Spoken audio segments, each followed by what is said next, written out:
2020 has been quite a year, to say the very least. It has been a year of many struggles.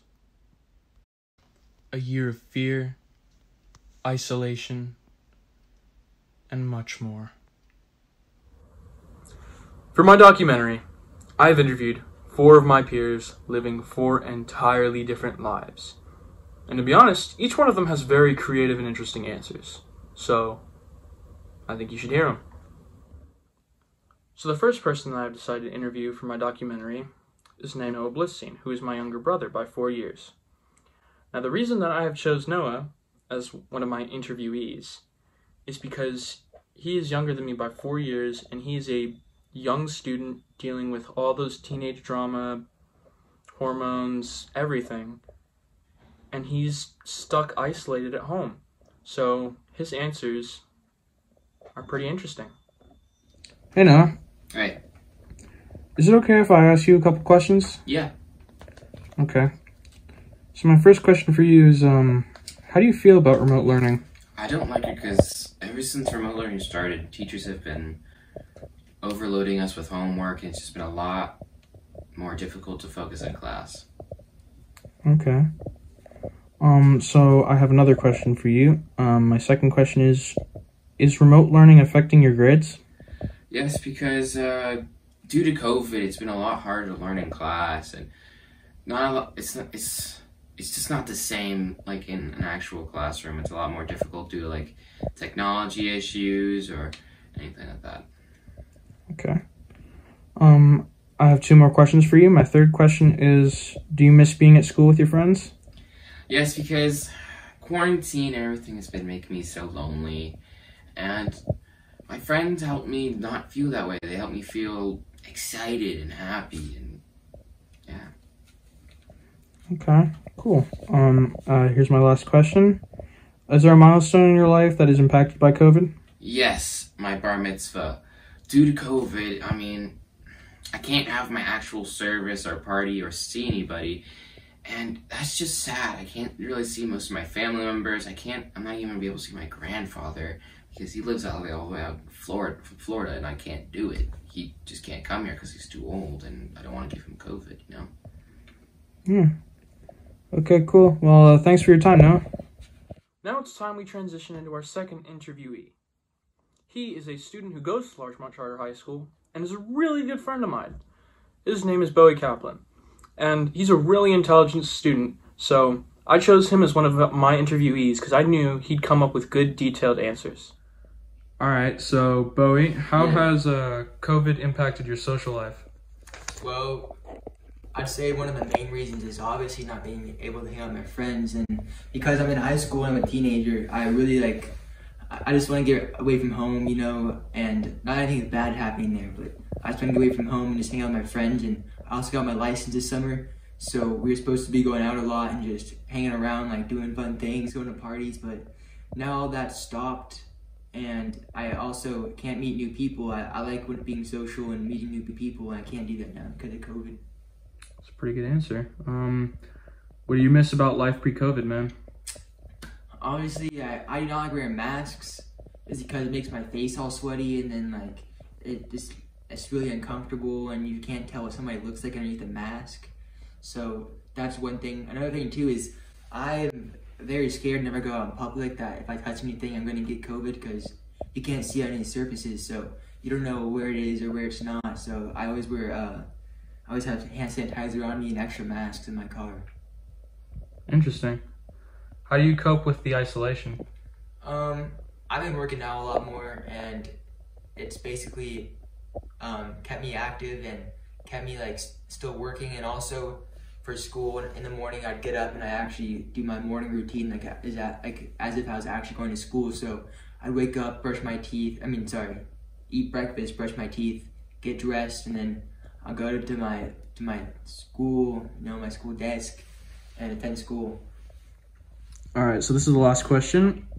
What are you looking forward to doing after the pandemic? Well, I'm most looking forward to being able just to walk outside and not have to worry about wearing a mask or keeping my hand sanitizer on me, or just scared of touching anything because, like I said before, I can't see where it's at. So I don't know if I touch something, I might have it. So I always get very scared. And it'd be really nice if I can just walk around and not have to worry about that kind of stuff. Because I remember before COVID, we would just walk around, la-di-da through Hollywood and the Grove and everything, and it'd be all fun. But now we get yelled at if our masks are down, which is understandable, but it'd be nice if that wouldn't happen. Now it's time we move on to our third person. Now, this person is also someone that I know very closely, who also goes to Larchmont Charter School, but instead of being a student, this person is a teacher. And I really like this teacher. I think she's inspiring, I think she has really good answers, and I think she really knows what she's talking about, so I think you guys should listen. All right, so I just have 5 questions for you, Miss Major. Sure.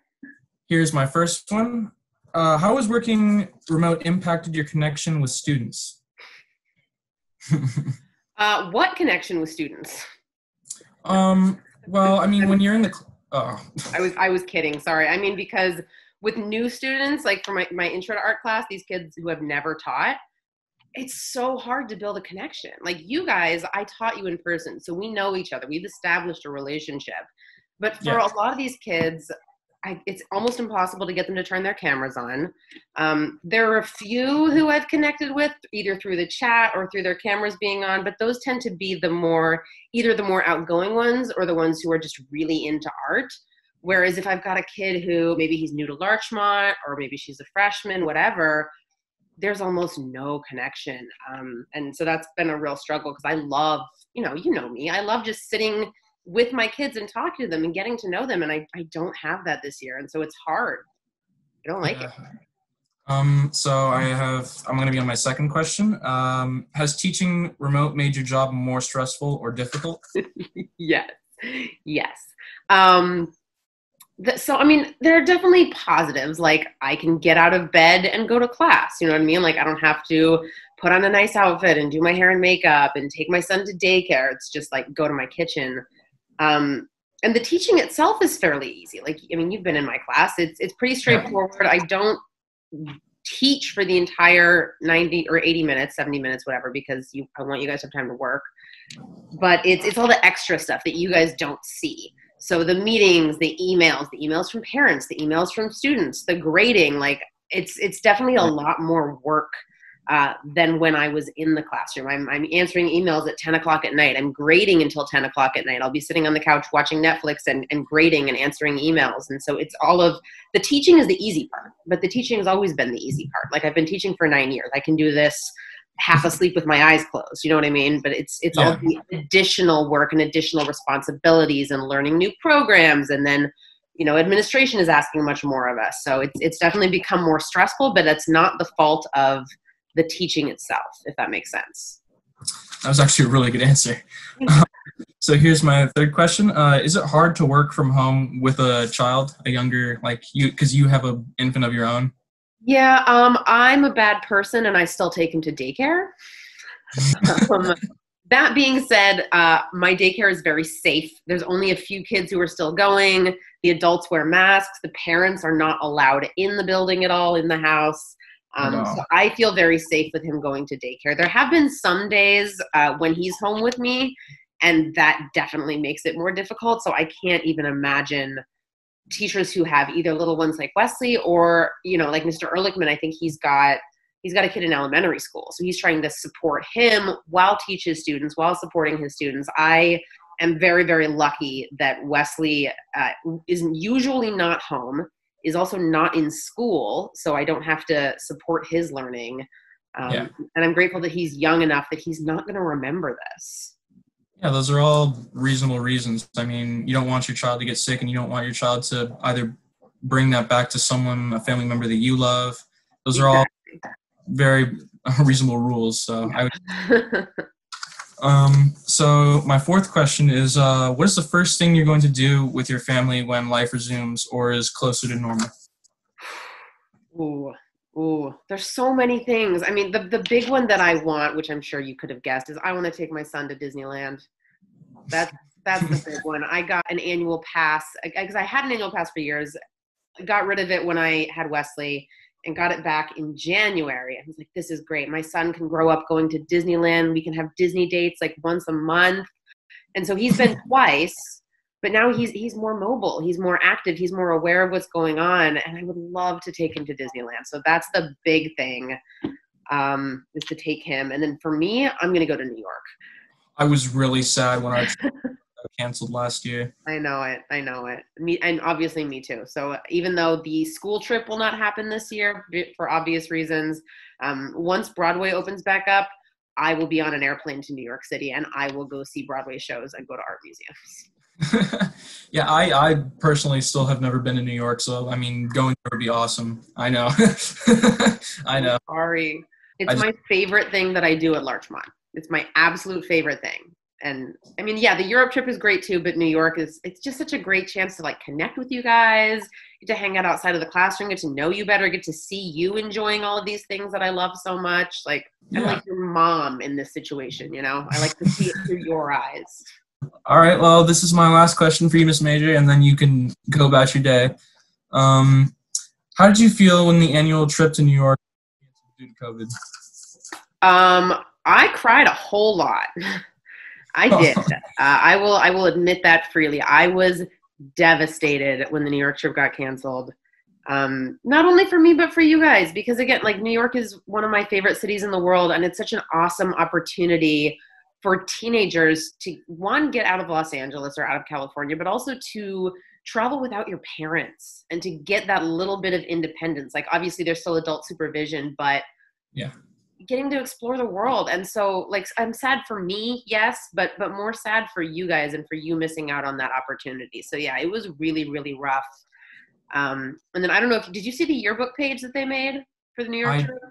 No, I did not. Oh my gosh. If I can find it, I've got it saved somewhere. I'll email it to you. The yearbook team, in all of their amazingness, made a page that was like, if we had gone to New York.